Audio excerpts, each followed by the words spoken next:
Right, a few words before we jump into today's main topic. This is a sponsored video and it's sponsored by AMINO. I got asked to check out the app and I wanted to give you a quick overview of what you can do with it and what it's good for. AMINO is basically a mobile platform for communication with over 1,000 different communities. You could think in its basic structure similar to Reddit, and you can search for specific ones, for example Smite. Within the communities you will find a news feed, chats, polls and so on, which allow you to find like-minded people that are interested in the game as well.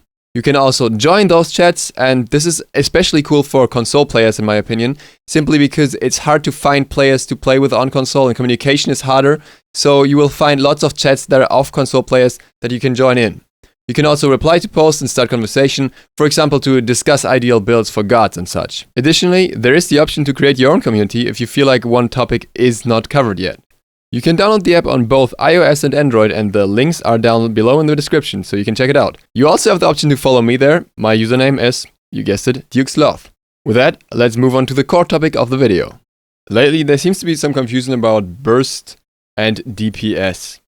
While you would think these topics or these terms in itself are simple enough, it doesn't seem like it's actually the case for some people, so I will try my best to make it understandable and what the difference is and why it's important.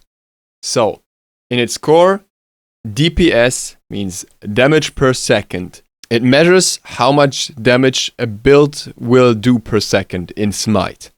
Burst, on the other hand, is the combined amount of damage that something can deal. Burst can also simply refer to one ability and say, this is a burst ability, but overall, you can assume that if somebody talks about the burst of a character, they're talking about the combined damage of the abilities without too many basic attacks. DPS is very hard to calculate when you factor in the abilities, so typically when you talk about Hunter DPS, you're not talking about the abilities, steroids at best, but usually you're just talking about the raw damage from basic attacks. DPS with abilities is possible to calculate, but it's very mushy because the calculation become very complex when it comes to which target the attacks are against and so on, which is manageable when you're just talking about raw DPS from the shots, but not so much when you factor in the abilities. So, for example, why this is so important or why this is confusing to some people, you will see pro players building Titan's Bane over Executioner. You would think that if you look at the DPS values, damage per second values, Executioner is a lot better, and it is.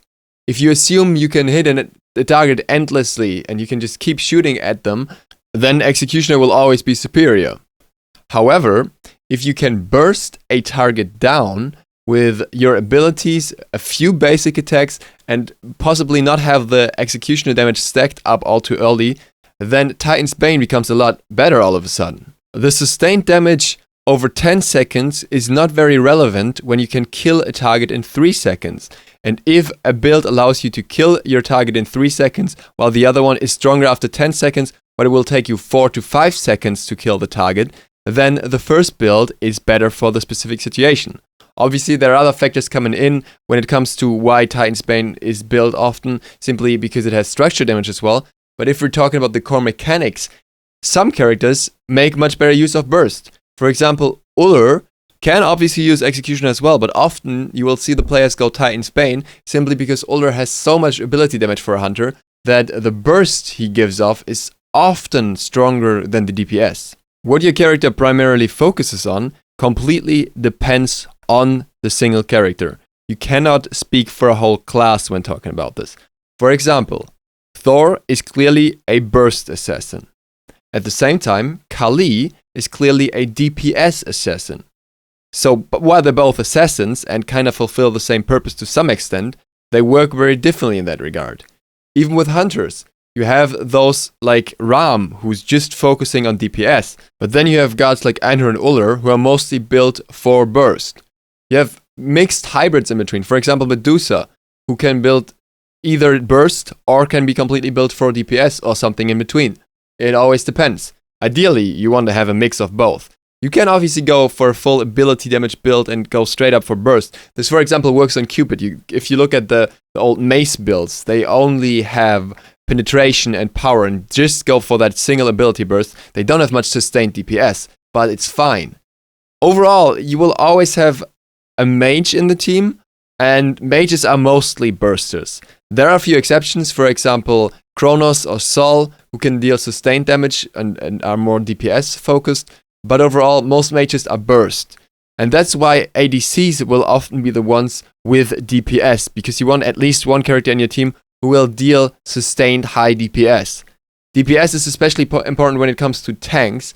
So if you don't have anyone with high DPS and everyone in your team is burst, then you have the possibility that the enemy tank will simply survive the burst and you have nothing to take him down. You can try and play around this by simply building high penetration on all your burst characters. For example, a Willish can be relatively strong with a high amount of penetration without actually building much into DPS, and then get the DPS out of her steroid. But that's more of a niche case, and it shouldn't generally be your main priority when going for builds, looking across your whole team. There are some unexpected characters that can focus on DPS. For example, think about warriors. Most warriors are typically built tanky, and even if you're building tanky, you can still build them for a decent amount of DPS by simply throwing Kinsai's into the build. This doesn't work for every warrior, but for example, Bellona or Cyrus can do this, and it increases their DPS by a significant amount. So if you're lacking DPS in your team and the tanks are too strong, then you can do that too. Also, this is part of the reason why certain mages are really strong, especially Kronos. Kronos will hardly ever fall out of the meta completely unless his kit is significantly nerfed in any regard that will make him much weaker, because he is basically the perfect hybrid. Kronos has a decent amount of burst damage between a 3 and his 1, especially because his 1 doesn't have the longest cooldown, so you will be able to use that in a fight. You have the amplified basic attacks, the steroid, on his 2, which basically makes him burst even more, but is also a very high sustained DPS value that lasts for a relatively long time. So Kronos is basically the best of both worlds, and along with him there are some other gods that can go into the spot, but I don't think anyone highlights this quite as well as Kronos does. So overall, when you look at your team comp and what your team comp needs, you should always consider, is my team full of bursters? Should I focus on another burster in that team when we already have 2 of them? Or should I rather go for a DPS character in the jungle, for example, where I typically wouldn't do it all too often, in order to complement the team better and have something that transitions throughout all stages of the game? Early on, burst is always king. Burst damage is going to deal a lot more damage than your basic attacks, because basic attacks are typically not burst, with the exception of some gods like Kronos or Sol, who has an amplified basic attack.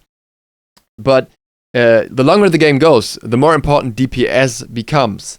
That's why hunters are generally considered late game characters as well, because they have high DPS and not the highest burst. You would be surprised how many guardians even have high burst early on in a full ability rotation, but obviously as they only have the burst and they don't have the pen to back it up in most situations, they fall off hard.